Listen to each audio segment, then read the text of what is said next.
Bonsoir à tous.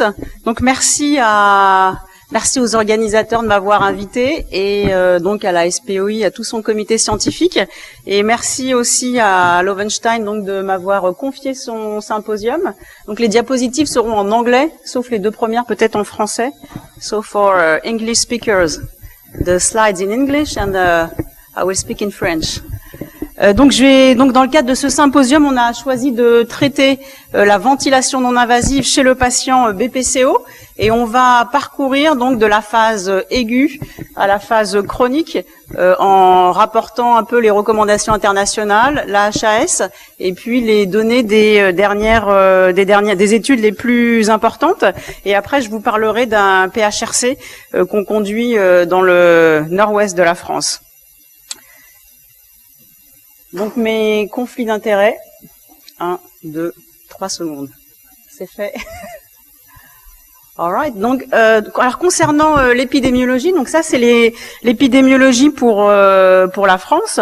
Donc en France, on a pour la ventilation non invasive à domicile, donc il y a une augmentation croissante des prescriptions parce qu'on a de plus en plus de candidats. D'abord, il y a l'obésité, le syndrome obésité-hypoventilation, avec à peu près il y a, en fonction des données, il y a aux alentours de 20 000 nouveaux cas par an. Donc ça, ce sont les chiffres de 2012.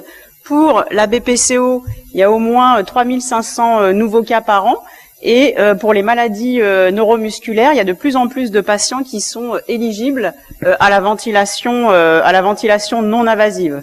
Pour les chiffres concernant la ventilation non invasive à domicile, donc ce sont les chiffres de la Haute Autorité de Santé de 2012. En tout cas, en 2011, de Colligé, il y avait près de 600 000 patients en file active respiratoire. Donc ça correspondait à un nombre important, millions d'euros pour les dépenses. Donc ça, c'était pour la France. Pour le nombre de patients ventilés seuls, donc ventilation sans oxygénothérapie, il y avait environ 60 000 patients. Et pour l'association ventilation non invasive et oxygénothérapie, il y avait près de 30 000 patients. Et donc ça, ce sont les chiffres de 2012. Alors concernant la BPCO, donc est-ce qu'il faut ou pas maintenir la ventilation non invasive à domicile chez des patients BPCO en état stable? Jusque il y a environ 3 ans, je pense que la plupart des pneumologues en France ne prescrivaient pas de ventilation non invasive de patients BPCO dits en état stable, même s'ils étaient hypercapniques.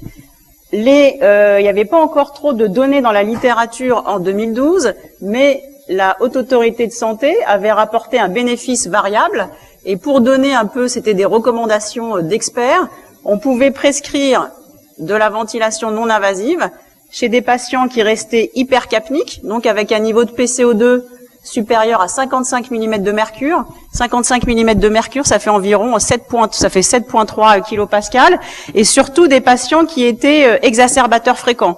Donc c'était les overlap syndromes, donc BPCO associé à un SAS, patients exacerbateurs fréquents. Donc normalement on admet que exacerbateurs fréquents c'est au moins 2 dans l'année, et donc ces patients-là, si en post-aigu immédiat vous aviez maintenu la ventilation non invasive, c'était pas une erreur, mais il y avait aussi des personnes qui ne maintenaient pas la ventilation non invasive. Concernant, donc là, ce que je viens de dire, c'était pour les patients qui étaient considérés BPCO en état stable. Maintenant, pour les patients BPCO en décompensation aiguë, d'accord, donc c'était les premières études, c'était celle de Laurent Brochard à partir de 1990. Après, il y a une étude qui avait confirmé en 1993, et tout ceci avait été rapporté dans la dernière conférence de consensus SRLF, et donc c'était en 2006, et la ventilation non invasive chez des patients en décompensation respiratoire BPCO avec une acidose, donc pH inférieur à 7,37, il y a eu un bénéfice rapporté sur la mortalité, sur la fréquence de l'intubation, sur la durée d'hospitalisation, et aussi à l'amélioration des échanges gazeux à 1 heure. Donc ça, je pense que nous tous, on a cette pratique, donc des patients BPCO qui décompensent, et ventilation non invasive en première intention, contrôle clinique à 1 heure, amélioration des gaz du sang, et très souvent, on n'a pas recours à la ventilation non invasive. Chez des patients BPCO en état stable, donc pour la ventilation non invasive au domicile, il y a eu des recommandations internationales. Donc les dernières, elles sont quand même assez anciennes. Vous voyez, dans Chest, c'était 99. Ça avait été plus ou moins repris par l'American Thoracic Society en 2011.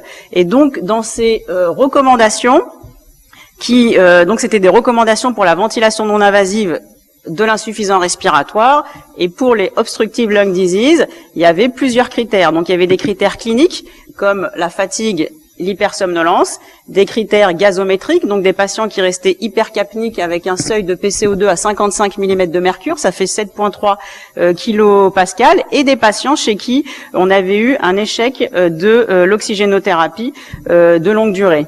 Les difficulté de ces recommandations, c'est qu'il y avait surtout des études physiologiques qui avaient démontré les bénéfices, mais il n'y avait pas eu d'études sur la mortalité et le bénéfice en termes de recours aux réhospitalisations et à l'amélioration de la qualité de vie, contrairement donc à la BPCO en aigu. Alors récemment, il y a plusieurs équipes qui se sont intéressées à ce problème. Donc, quand on reprend les diverses équipes, il y a une équipe australienne, il y a eu des équipes allemandes, et il y a eu une équipe britannique qui s'est intéressée à ce problème de la VNI du BPCO en état stable. Donc, j'en ai choisi deux. La première qui est sortie et qui a fait parler d'elle, c'est l'étude allemande avec Conlane en premier auteur, qui a été publiée dans le Lancet Respiratory Medicine en 2014. Donc, des patients BPCO en état stable. État stable, ça voulait dire qu'ils n'avaient pas été hospitalisés depuis au moins 6 mois en aigu, et avec comme critère d'inclusion une hypercapnie résiduelle définie par une PCO2 à 7 kPa, et donc par définition ils sont stables, donc ils sont pas acides, et donc le pH est supérieur à 7,35. Ces patients, donc ils avaient 352 patients éligibles, ils en ont randomisé 195, un dans le bras oxygénothérapie seule et un dans le bras oxygénothérapie plus ventilation non invasive. Et la ventilation non invasive, on le reverra après, était réglée en mode ST avec un niveau d'IPAP assez en moyenne confortable aux alentours de 22 cm d'eau, avec un niveau d'EPAP à 5 cm d'eau. Les critères des critères pour les deux groupes, vous voyez là, dans les deux groupes, il y avait donc je vous ai dit qu'ils étaient l'un et l'autre hypercapniques, que le VEMS en pourcentage de la valeur prédite, il était similaire dans les deux groupes. Vous voyez, c'était quand même des BPCO sévères avec un VEMS à 26-27%. Une hypercapnie à 7,7 kPa et 7,8 pour le groupe ventilation non invasive, et c'était des patients qui avaient une PO2 à 8,7 et 8,6 dans les deux groupes, et qui recevaient déjà de l'oxygène, avec une tolérance à l'effort limitée, rapportée par le test de marche de 6 minutes, qui était aux alentours de 250 mètres dans les deux groupes. Eh bien, dans ce travail, donc pour des patients BPCO en état stable à distance d'un épisode aigu, il y avait un bénéfice de la ventilation non invasive sur la mortalité. Vous voyez, en rouge, c'est les patients qui ont oxygène plus ventilation non invasive. Donc, ils sont suivis, là, ça fait, là, 365 jours. Ici, on est à 1 an. Vous voyez, une mortalité qui est aux alentours de 10% dans le groupe des patients traités, contre plus de 30% dans le groupe des patients qui recevaient que de la ventilation non invasive. Donc, premier travail en faveur de la VNI. Autre travail, là c'est un travail britannique qui a été publié très récemment, donc dans le JAMA en 2017, et dont on a parlé, c'était à l'ATS donc de cette année. Donc là c'est une étude anglaise avec Murphy en premier auteur, donc qui s'est intéressé encore une fois à l'indication de la VNI chez des patients BPCO considérés stables, avec ici la particularité que la stabilité en fait elle était obtenue 2 à 4 semaines, mais après un épisode aigu. D'accord, c'est des patients hospitalisés en soins intensifs réanimation pour insuffisance respiratoire aiguë. Ils reçoivent la ventilation non invasive par les médecins intensivistes. Ces mêmes médecins arrêtent la ventilation non invasive quand ils considèrent que le patient il est considéré stabilisé, et ensuite ils attendent le patient est complètement sevré de la VNI mise en place pour l'épisode aigu. Et à 2-4 semaines, on regarde s'ils sont toujours hypercapniques. Et donc, ils ont sélectionné ces patients-là. Donc, il fallait comme valeur seuil une capnie à 53 mm de mercure. C'était dans 13 centres, avec comme critère d'exclusion donc l'obésité. Donc, pour exclure le syndrome obésité-hypoventilation comme cause de l'hypoventilation alvéolaire chronique. Le syndrome d'apnée du sommeil, là, c'est pour exclure les overlap syndromes. Et donc c'était multicentrique au Royaume-Uni avec 13 centres. 116 patients ont été inclus, donc l'âge moyen c'était 67 ans, avec un VEMS qui était bas à 600 ml en moyenne et une hypercapnie à 59 mm de mercure. 59 patients dans le groupe oxygénothérapie seul, 57 patients dans le groupe oxygénothérapie plus ventilation non invasive. Ah oui, pardon, je vous ai pas dit, le critère de jugement principal, là, c'était mortalité ou délai avant la réadmission. Il y a 64 patients qui ont pu être suivis pendant les 12 mois au total. Et donc, dans ce travail, ils ont trouvé que dans le groupe ventilation non invasive plus oxygénothérapie, le temps médian avant la réadmission était significativement plus bas dans le groupe traité par VNI, donc de 1,3 mois versus 4,3 mois. Donc ils avaient atteint leur critère de jugement principal, puisqu'ils avaient dit réadmission ou mortalité. Et ensuite, pour la mortalité en soi, il n'y a pas de courbe de Kaplan-Meier, mais donc en données brutes, si je puis dire, il y avait 16 patients dans le groupe VNI plus OLD de décédés à 1 an, contre 19 dans le groupe oxygénothérapie seule. Donc c'était deux travaux quand même assez intéressants en faveur de la VNI chez les patients BPCO en état considéré stable, avec comme critère d'inclusion en fait une hypercapnie. Et donc dans les deux travaux que je vous ai montrés, la subtilité, c'est de se dire à partir de quel moment on détecte ces patients. Donc il y en a un qui nous dit en post-aigu quasi immédiat, enfin avec une période de stabilité de 2 à 4 semaines. Et donc dans l'autre travail, c'était des patients qui étaient complètement stabilisés, bien à distance d'une exacerbation. Donc nous, en France, on a obtenu un PHRC, donc ça fait déjà un peu longtemps, là ça fait 2012, on s'était intéressé à la même question, et donc on s'est intéressé à la question de la ventilation non invasive chez les patients BPCO, stabilisés, mais on avait choisi, vu notre recrutement, et vu les filières de soins au CHU de Rouen, puisqu'on a une unité de soins intensifs respiratoires, de les prendre aussi en post-aigu, et en plus ça rejoignait l'hypothèse de mise en place de l'HAS de 2012 qui disait plutôt chez les BPCO, ventilation non invasive après un épisode aigu. Donc le protocole en entier, si je puis dire, a été publié dans Revue des maladies respiratoires en 2012, avec comme hypothèse testée que la ventilation non invasive peut réduire, donc nous en critère de jugement principal, c'était la prévalence des épisodes d'exacerbation hypercapnique qui vont conduire à une hospitalisation en soins intensifs, donc ça se rapproche un peu de l'étude britannique. En critères dans centre, on avait les CHU du Nord-Ouest, enfin moins Caen, enfin sans le CHU de Caen parce que c'était plus tellement leur recrutement.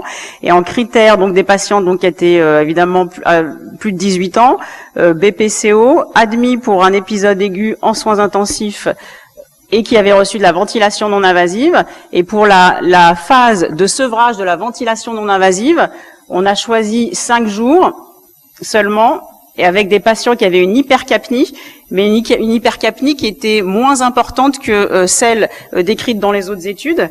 Et en réalité, le pointeur. Donc en réalité, quand on avait dans la première version du protocole, on avait mis un niveau de capnie plus important avec un délai plus important, mais au bout de 2 ans, on n'avait pas encore atteint on avait screené plus de patients que ce qu'on avait inclus. Du coup, on a fait un amendement au protocole et on a rechecké tous nos critères on a rechecké tous les patients screenés non inclus pour redéfinir des nouveaux critères d'inclusion qui correspondaient plus à la population qu'on avait en charge. Et donc nous, on avait constaté que en réalité, les patients BPCO aigus, quand on les prend bien en charge, quand ils reçoivent bien la ventilation non invasive et le traitement médical associé, en réalité, il y a une proportion assez importante qui arrive à normaliser en fait sa capnie bien avant les 7 jours qu'on avait initialement définis.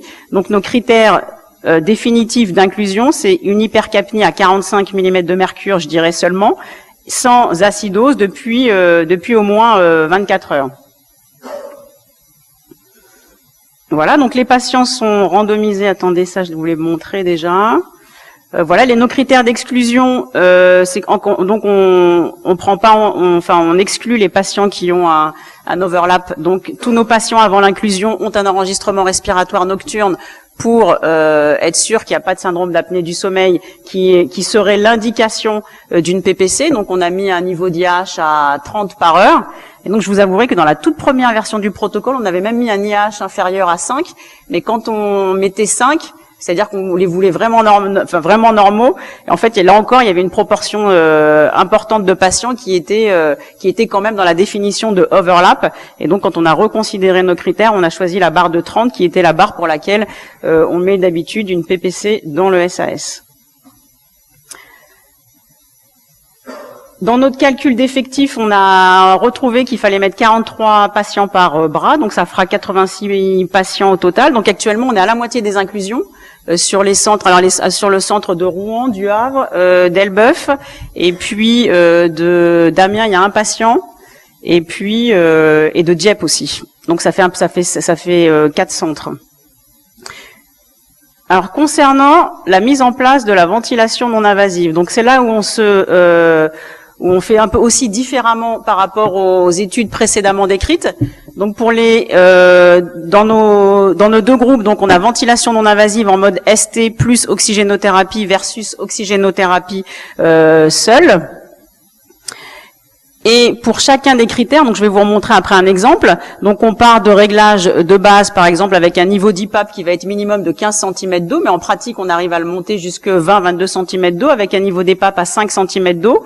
Et on a mis en place, alors ça c'était avant que ce soit un peu plus, démocratisé, on a mis en place un monitorage nocturne de contrôle de la qualité de la ventilation basé sur l'oxygénothérapie nocturne avec comme objectif un pourcentage de saturation inférieur à 90%, moins de 10% de la durée de l'enregistrement, un niveau de fuite qui va être correct, c'est-à-dire qu'il fallait moins de 20% du temps où le niveau de fuite était supérieur à la valeur seuil de 0,4 litres seconde, donc ça fait 24 litres minutes, et ça c'est des données qu'on peut avoir avec la carte SD des ventilateurs. Et aussi on monitore la PCO2 transcutanée, donc c'est-à-dire qu'à chaque fois qu'on fait un réglage, les patients ont le monitorage de la carte SD et de l'oxycapnométrie nocturne. Donc comme c'est le Saint Paul-Loewenstein, je vais vous parler des dernières avancées technologiques de leur ventilateur, mais donc c'est pas un hasard, c'est parce que donc juste, alors il y a donc quand on met en place la ventilation non invasive donc du patient BPCO, on peut commencer par régler l'IPAP, l'EPAP. Normalement on met une IPAP en moyenne dans les études, elle est aux alentours de 22 cm d'eau, et ensuite pour le niveau d'EPAP, on va le régler suffisant pour qu'il puisse contrôler l'autopep du patient. Donc ça c'est une première donnée. Et ensuite dans la fréquence respiratoire, normalement on met plutôt aux alentours une fréquence respiratoire basse qui va laisser au patient le temps d'expirer, justement pour ne pas aggraver cette autopep. Dans les dernières avancées technologiques, donc nous, il se trouve que dans le protocole qu'on a fait, on avait travaillé avec ResMed parce que pour des raisons méthodologiques, il fallait uniformiser, homogénéiser l'appareil utilisé. Mais dans les nouvelles avancées technologiques Loewenstein, donc il y a un appareil qui s'appelle la Prisma Vent 40. Donc ici, c'est tous les réglages habituels qu'on peut avoir. Donc là, vous voyez, il y a l'IPAP, l'EPAP, la fréquence respiratoire, le temps inspiratoire, et surtout, il y a deux fonctions nouvelles qui sont intéressantes. Donc dans tous les appareils qu'on avait eu l'habitude d'utiliser, on réglait toujours ce qu'on appelle le trigger inspiratoire. On réglait aussi le trigger expiratoire, et souvent par défaut, il était réglé à 30% du débit inspiratoire maximal. Dans l'avancée technologique Loewenstein, on peut aussi régler en fait une pente expiratoire que je vais vous montrer là. Attendez.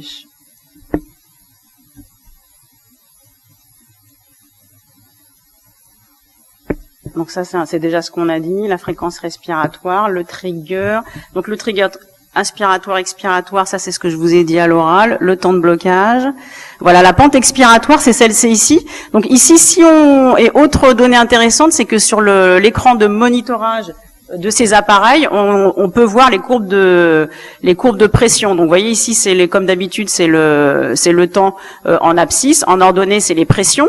Donc la courbe ascendante, c'est le niveau d'IPAP que vous avez réglé, et ensuite vous avez la courbe descendante. Donc ici, on va régler un temps de montée en pression, donc c'est la vitesse avec laquelle on va par exemple envoyer les 22 cm d'eau.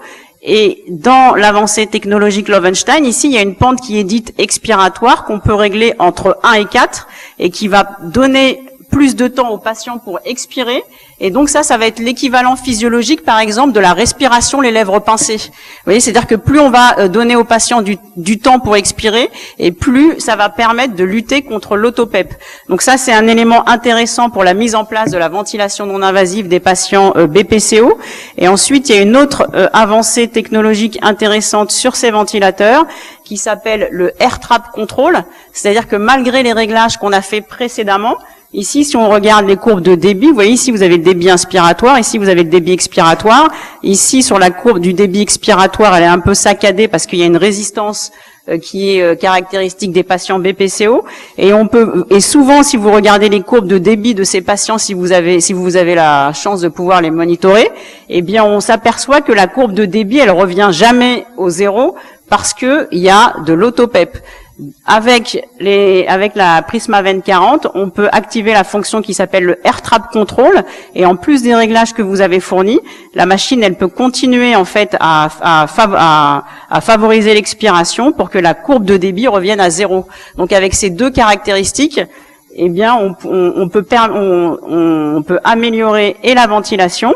Et donc, dans un autre travail qu'on est en train de faire en partenariat avec Lowenstein, on fait en plus chez ces patients BPCO un monitorage hémodynamique où on mesure en échocardiographie le débit cardiaque avant et après la mise sous ventilation, en modifiant les réglages, en jouant justement sur cette pente expiratoire et le Air Trap Control.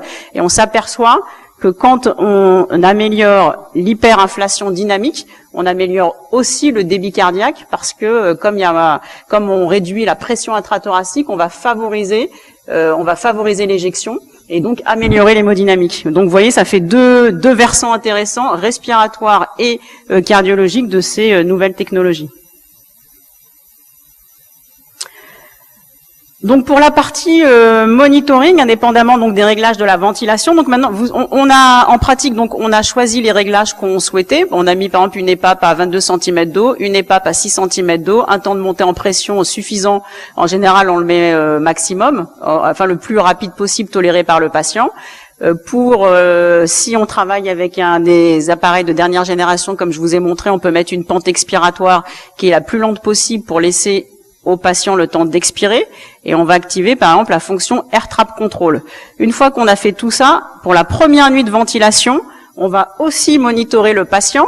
Donc là, c'est un polygraphe, mais le polygraphe, c'est pas en première intention, c'est quand on pense qu'il y a des asynchronismes, mais en première intention, et maintenant c'est assez c'est de plus en plus répandu. Donc en première intention, on va monitorer en capnométrie, en oxycapnométrie, pour avoir et la saturation et le niveau de PCO2 sous ventilation, parce que de manière assez habituelle, on fait toujours des gaz du sang au réveil, mais comme vous le savez, donc les gaz du sang au réveil ne sont pas le reflet de ce qui se passe vraiment la nuit, et que comme le patient est déjà à l'état d'éveil, on capte pas en fait le moment le plus péjoratif de l'hypoventilation alvéolaire si on fait que le gaz du sang, et donc c'est pour ça qu'il faut aussi faire une oxycapnométrie. Donc là, c'est un exemple de patient qui a un polygraphe en place et qui a aussi ici le capteur de l'oxycapnomètre. D'accord? Donc le polygraphe, on n'est pas toujours obligé de le faire, mais l'oxycapnométrie, c'est fortement recommandé.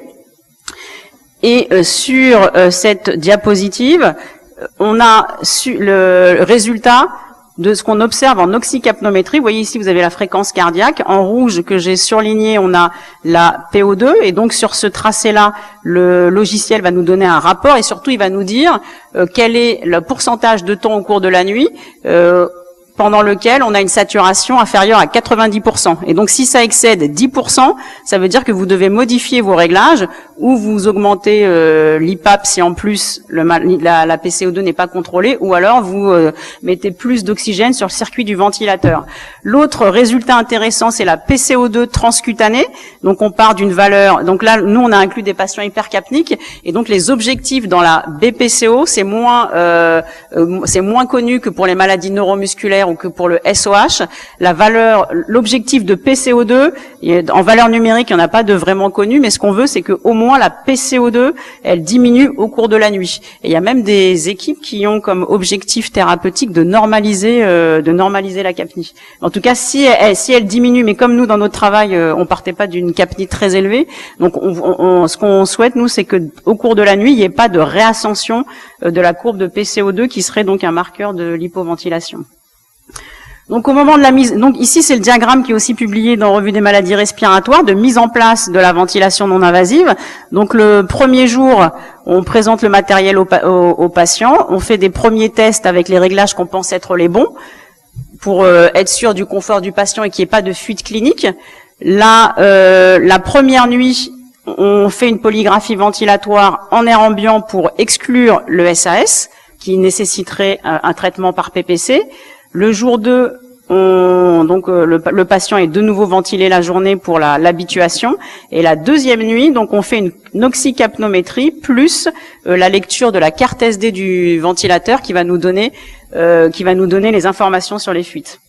Et donc on répète en fait le monitorage s'il faut 3 nuits de suite jusqu'à ce qu'on ait obtenu nos objectifs thérapeutiques. Donc notre critère de jugement principal, c'est la prévalence de l'hypercapnie, enfin de la décompensation respiratoire aiguë hypercapnique, donc de la réhospitalisation pour un événement aigu. Et ensuite, on a plusieurs critères secondaires qui sont la survie, les gaz du sang, la fonction cardiaque, puisque tous les patients ont une échocardiographie tous les 6 mois, ils sont suivis pendant 2 ans. On regarde le score de dyspnée, l'épreuve de marche de 6 minutes.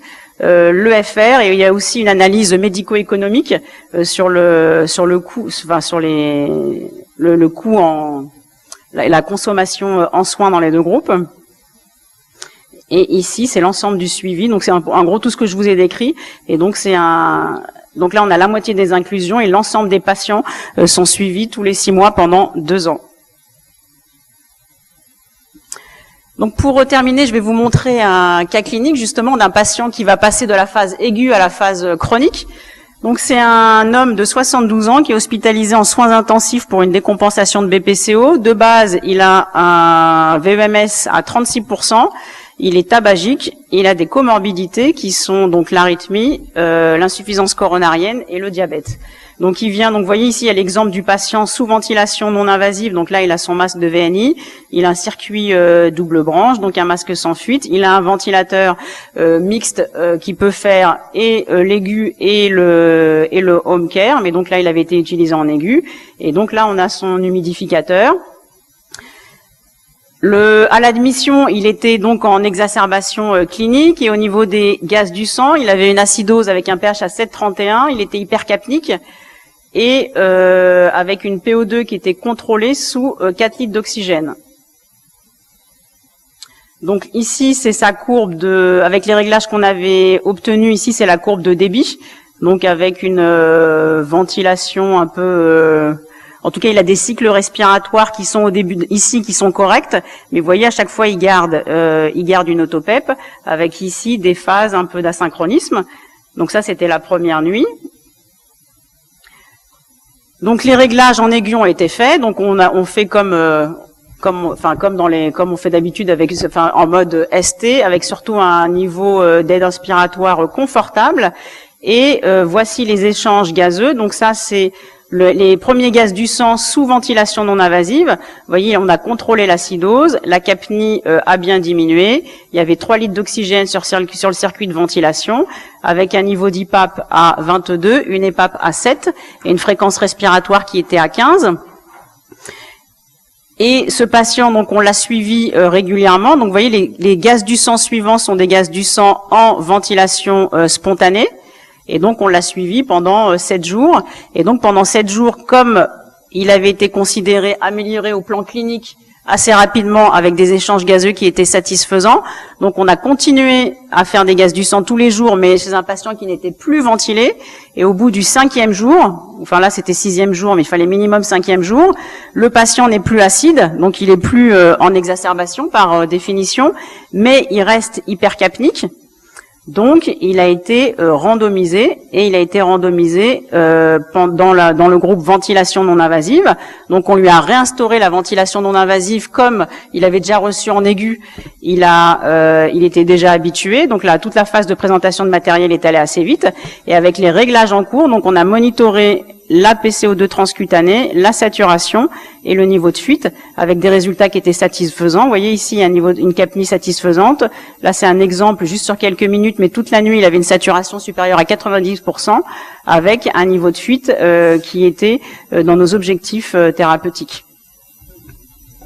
Donc pour conclure, je vous ai remis le diagramme de mise en place de la ventilation, en tout cas du monitorage chez un patient BPCO quand on passe de la phase aiguë à l'état stable. Donc pour les réglages, donc c'est les réglages qu'on a précédemment décrits. Ensuite, en première intention, on va monitorer la saturation, les gaz du sang au réveil. Quand on a contrôlé l'oxygénation, on va regarder la PCO2 transcutanée, donc avec comme objectif que c'est une tendance à diminuer au cours de la nuit. Et donc si c'est normalisé avec un niveau de fuite satisfaisant, donc on est content des réglages et donc le patient sort sous ces réglages. Et donc encore une fois, nous, en tout cas dans le service, on met en place la VNI chez le patient BPCO dans le cadre du protocole.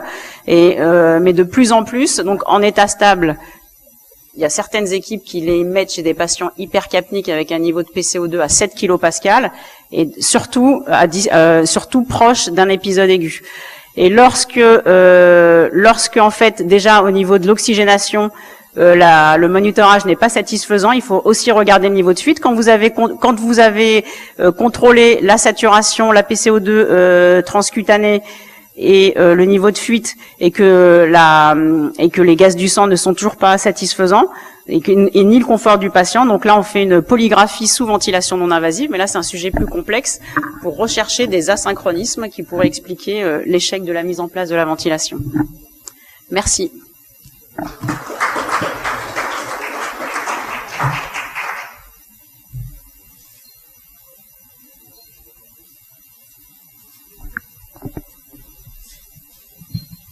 Oui.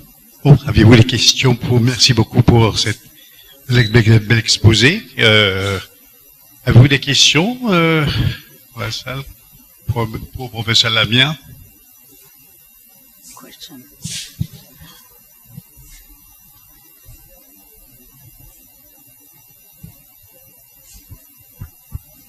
Moi, je suis en cabinet libéral. Il se trouve que depuis un certain temps, j'ai 2 gazomètres. J'ai 2 gazomètres. 2 gazomètres? Ouais, j'ai 2 gazomètres. Et puis, on passe l'échantillon sur l'un et sur l'autre. Et franchement, on a beaucoup de mal à avoir des pH identiques. Ah oui. Et c'est très très difficile. C'est pas une histoire de machine, c'est une histoire de température, de je sais pas trop quoi. Mon prestataire est tout le temps là en train de régler. Vient avec ses échantillons, ça marche. Et puis après ça marche plus. Mais très rapidement, en quelques heures, le pH recommence à déconner. Donc les valeurs de la gazo, il y a des fois où j'ai un peu de mal surtout quand ils à pouvoir les interpréter. Quand ils sont hypercapniques, effectivement. Là. Donc les gazos, je sais pas si la mesure de la gazométrie sur les appareils standards est si fiable que ça. Ah oui, alors là c'est un peu, je dirais pas que c'est un autre problème, mais non, mais alors là c'est plutôt un problème peut-être de maintenance ou de problème technique sur l'appareil lui-même. Mais normalement les gaz du sang qu'on effectue sur nos appareils, les appareils qu'on utilise. Alors moi je connais même pas la marque du mien, mais de ceux normalement c'est fiable. En tout cas pour le pH et la PCO2. Et donc comme on parle de ça, juste la PCO2 qu'on a sur les gaz du sang, elle est différente en valeur numérique de la PCO2 transcutanée, mais elle évolue dans la même direction. Donc si après vous avez vous avez un oxycapnomètre dans votre service? Non, j'en ai eu pendant un certain temps qu'on m'a prêté. Parce que sinon, si après à un moment donné dans le suivi, on veut s'amender des gaz du sang, on peut suivre que sur l'oxycapno éventuellement. Mais il y a des dérives quand même dans la capno. Il faut voir aussi l'enregistrement sur toute la nuit. Si on voit la courbe de PCO2. Ah oui, mais effectivement, il faut voir c'est pas interprétable. Voilà, normalement, il y a une calibration qui se fait, donc avec l'appareil Syntex, c'est une calibration qui est quasi, elle Dérive aussi, hein, Syntex. Elle est? Dérive aussi beaucoup, le Syntex. Eh ben, ce qu'il y a, c'est qu'il faut, il y a une membrane qu'il faut changer, en fait. Il faut la changer régulièrement, et après, il faut la laisser dans le clapet suffisamment longtemps. Il faut avoir le signal de calibration OK avant de réutiliser, en effet. Et après, normalement, nous, on l'utilise très quotidiennement, même indépendamment des protocoles et du BPCO, même on l'utilise pour tous nos patients, et on a très peu de problèmes. Je sais pas s'il y en a d'autres qui ont l'expérience de l'oxycapno, mais...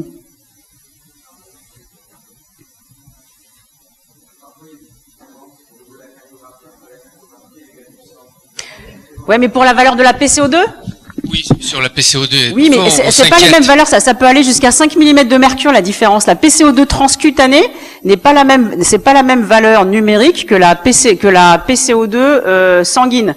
Et donc, la moyenne, elle est d'environ 5 mm, enfin, la valeur brute de différence est 5 mm de mercure.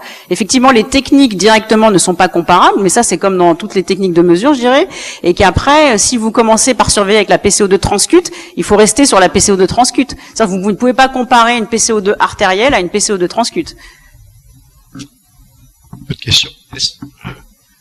So, non-invasive ventilation in stable COPD at home. You have two categories of COPD, the bronchitis phenotype and the emphysematous phenotype. So, is a non-invasive ventilation in stable COPD better in the emphysematous type of COPD, or does it also help the bronchitis phenotype? We don't know yet if there's any difference in phenotypes, and so we have no data yet about this. And what we know is that in previous studies, it was very severe COPD patients with a FEV1 around 27%. But before that, we don't know. But in general, they have this, they become, those COPD patients, they become hypercapnic when they're at the end stage of the disease. So I would say that in the early stage of the disease, there is no benefits, I think, I would guess, of NIV. D'autres questions? Bon, mais je vous remercie beaucoup. Bien.